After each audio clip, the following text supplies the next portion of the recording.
बाबा जी और हुजूर जी की प्यारी साध संगत जी, राधा स्वामी जी। संगत जी, कुछ दिनों में दिवाली का पर्व आने वाला है और जैसा कि हम सब जानते हैं, इस संसार में हर तरह के लोग रहते हैं। कुछ ऐसे जो सदा दूसरों का भला चाहते हैं और कुछ ऐसे भी जो दूसरों का बुरा सोचते हैं। सत्संगी होने के नाते मैं इस बात को पूरी तरह अस्वीकार करती हूँ कि दिवाली की रात या किसी भी अमावस्या की रात जादू टोने का कोई असर होता है। लेकिन संसार की धारणा अलग है।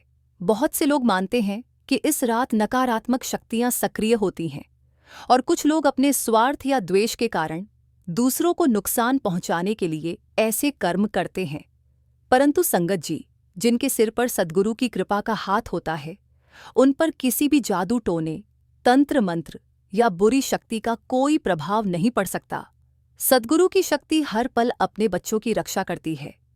आज मैं आपको ऐसी ही एक सच्ची घटना सुनाने जा रही हूं, जो यह साबित करती है कि जब सद्गुरु की कृपा साथ हो तो संसार की कोई भी नकारात्मक ताकत कुछ नहीं बिगाड़ सकती। जब एक सत्संगी परिवार के ऊपर दिवाली की रात को ऐसा काला जादू किया गया था कि उनका विनाश तय था, लेकिन कैसे उस परिवार की बुजुर्ग माताजी की नाम की कमाई के कारण परिवार का बाल भी बांका ना हुआ।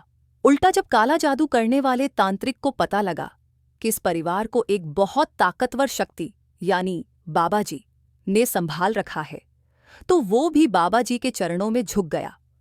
पूरी बात आपको अब मैं सुनाने जा रही हूं। एक बहुत प्रसिद्ध और अनुभवी सत्संगी माता जी थी। उनकी जीवन का सबसे बड़ा धन नाम की कमाई थी। हर दिन वे 6 घंटे तक भजन सिमरन में लीन रहती, चाहे मौसम कैसा भी हो, घर में कैसी भी परिस्थिति क्यों ना आ जाए। उन्होंने कभी अपने सिमरन का नियम नहीं तोड़ा। उनके लिए यह केवल अभ्यास नहीं, बल्कि जीवन का श्वास बन चुका था। उनका भजन सिमरन केवल उनकी आत्मा तक सीमित नहीं था, उसका असर पूरे घर के माहौल में महसूस होता था। वे अपने बच्चों और घरवालों को भी सदा यही समझाया करती, सुबह जब नींद खुले तो सबसे पहले मालिक की याद में बैठो, चाहे कुछ ही मिनट क्यों ना दो, पर दिन की शुरुआत नाम से करो, उसके बाद ही कोई दुनियावी काम करना। धीरे धीरे अम्मा की इस सीख का असर परिवार पर भी हुआ। घर के सदस्य भी भजन सिमरन और सेवा में जुड़ने लगे। हालांकि वे अम्मा जितनी गहराई तक नहीं पहुंच पाए, क्योंकि अम्मा की तो हर सांस में रचा बसा था। फिर भी जब भी उन्हें अवसर मिलता, वह भी मालिक की याद में बैठ जाते। उसी तरह जैसे पौधे सूरज की ओर मुड़ते हैं, वैसे ही वे भी अम्मा के प्रेम और प्रेरणा से नाम की ओर झुकने लगे। अम्मा के घर के पास ही एक और परिवार रहता था, जिनसे उनके परिवार की काफी पुरानी अनबन चल रही थी। दोनों घरों के बीच इतना तनाव था कि एक दूसरे के यहां आना जाना तक बंद था। जैसे ही कोई बात होती, छोटी सी बात भी तकरार का रूप ले लेती थी।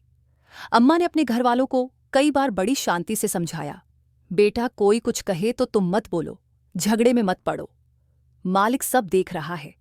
अगर वे कुछ गलत कहते भी हैं तो हमें बस चुप रहना चाहिए। उनका काम है कहना, हमारा काम है सहना। अम्मा हमेशा यही सलाह देती रही, पर घर के नौजवानों का खून गर्म था। एक दिन बात कुछ ज्यादा ही बढ़ गई। छोटी सी कहासुनी धीरे धीरे बड़े झगड़े में बदल गई। मोहल्ले के लोग दौड़कर बाहर आ गए, क्योंकि दोनों परिवार एक दूसरे पर टूट पड़े थे। अम्मा ने बीच में आकर बहुत समझाने की कोशिश की, पर किसी ने उनकी एक न सुनी। दोनों ओर से गाली गलौज, धक्का मुक्की और धमकियां चलने लगीं। बड़ी मुश्किल से आस पड़ोस वालों ने बीच बचाव करके मामला शांत कराया। कुछ दिन तो शांति रही, मगर फिर वही पुराना विवाद फिर से भड़क उठा। इस बार पड़ोसी परिवार के मन में बदले की भावना गहराने लगी। वह परिवार पहले से ही तांत्रिकों और झाड़ फूंक जैसी बातों पर विश्वास रखता था। उन्होंने सोचा, ये झगड़ा ऐसे तो नहीं निपटेगा, क्यों ना कोई पक्का उपाय कर दिया जाए। फिर वह लोग एक तांत्रिक के पास पहुंचे और उससे कहा कि वह अम्मा के परिवार पर कुछ ऐसा कर दे जिससे उन्हें चैन ना मिले। तांत्रिक ने कहा, इस दिवाली की रात मैं ऐसा काला जादू करूंगा कि वो लोग अगले उनका सूरज भी नहीं देख पाएंगे। फिर तांत्रिक ने अपनी चाल शुरू की और बोला, मुझे कुछ चीजें चाहिए, उनके घरवालों की तस्वीरें, उनके पैरों की मिट्टी और कोई पुराना पहना हुआ कपड़ा या रुमाल। पड़ोसियों ने किसी तरह यह सब जुटा लिया और तांत्रिक को दे आए। तांत्रिक ने कहा, इस दिवाली की रात जहां सारी दुनिया लक्ष्मी की पूजा करेगी, वहां आप लोगों को मेरे पास यहां आना होगा और हमें काली शक्तियों की पूजा करनी होगी। परिवार ने तांत्रिक की बात को मान लिया और दिवाली की रात उसके पास पहुंच गए। अब तांत्रिक ने अपनी टोटका क्रिया शुरू की। उसने कुछ मंत्र पढ़े, एक लाल रंग की राख तैयार की और उन लोगों से कहा, यह राख आज दिवाली की रात को उनके घर के दरवाजे के बाहर फैला देना, असर अपने आप दिखेगा। पड़ोसियों ने वैसा ही किया, पर कई दिन बीत गए मगर कुछ भी नहीं हुआ। ना कोई बीमारी, ना कोई अशांति और ना कोई नुकसान। अम्मा का परिवार वैसे ही शांत और प्रसन्न बना रहा। ये देखकर वह लोग हैरान रह गए और फिर उसी तांत्रिक के पास जा पहुंचे। उन्होंने शिकायत की, हमने सब वैसा ही किया जैसा तूने कहा था, लेकिन कुछ असर ही नहीं हुआ। तांत्रिक भी सोच में पड़ गया, आखिर ऐसा कैसे हो सकता है? ये पहली बार है कि मेरा जादू काम नहीं कर रहा। तांत्रिक ने इस बार बड़ा ही गंभीर अंदाज में बताया, अब जो मैं करने जा रहा हूं वह सामान्य टोने टोटकों जैसा नहीं है। ये काला जादू है। इसके असर से उस परिवार की काया ही जड़ जाएगी। ऐसा असर कोई और तरीका नहीं दे सकता। ये सुनकर वे लोग खुश हो उठे, मानो उनकी जीत पक्की हो गई हो। पर 1 महीना गुजर जाने के बावजूद अम्मा के परिवार को कोई तकलीफ नहीं पहुंची। उनकी जिंदगी वैसे ही चलती रही। यह देखकर वे फिर उसी तांत्रिक के पास लौट आए। तांत्रिक ने इस बार समय मांगा। उसने कहा कि 1 दिन दीजिए, मैं गहराई से जांच करता हूं कि मेरी क्रिया असफल कैसे हुई। उस 1 दिन में तांत्रिक ने हर छोटी बड़ी चीज की पड़ताल की, मंत्रों को, राख को, उपाय के तरीके को अच्छे से समझा। फिर उसने जो अर्थ निकाला वह सबको चौंका देने वाला था। अगले दिन जब पड़ोसी उसके पास पहुंचे, वह बड़ा गंभीर चेहरा लेकर आया और कहा, इस पूरे मामले में मेरी कोई कमी नहीं निकली। जिसकी वजह से मेरा काम फेल हुआ वह तुम लोगों की बताई चीज नहीं है। तुम्हारे सामने सच यही है कि उस परिवार में कोई ऐसा है जो किसी बड़ी शक्ति से जुड़ा हुआ है। उस शक्ति के सामने हमारी तांत्रिक विद्या भी बेअसर है।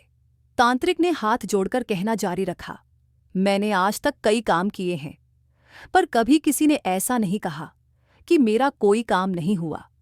आज पहली बार ऐसा हुआ है कि मैं अपनी क्रिया में असफल रहा हूं, और वह इसलिए क्योंकि जिन पर तुम असर डालने की चाहत रखते हो उन लोगों के ऊपर कोई रक्षा शक्ति बनी हुई है।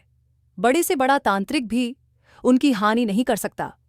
आखिर में उसने झुककर विनती की, इसलिए मेरी सलाह यही है कि तुम उनसे झगड़ा छोड़ दो, उनसे बैठकर बात करो और सुलह कर लो। उन लोगों को पता था कि उस परिवार की अम्मा राधा स्वामी वाले बाबा जी से जुड़ी हुई है और बहुत भजन बंदगी करती है। वह समझ गए कि यह सब उसी की वजह से हो रहा है। वो लोग उसी समय अम्मा के पास गए और अपनी की माफी मांगकर झगड़े को सुलझा लिया। तो साध संगत जी, इसी के साथ आपसे इजाजत लेते हैं। एक प्यारा सा कमेंट करके हमारे चैनल को सब्सक्राइब करना मत भूलें और वीडियो को ज्यादा से ज्यादा शेयर करें। राधा स्वामी जी,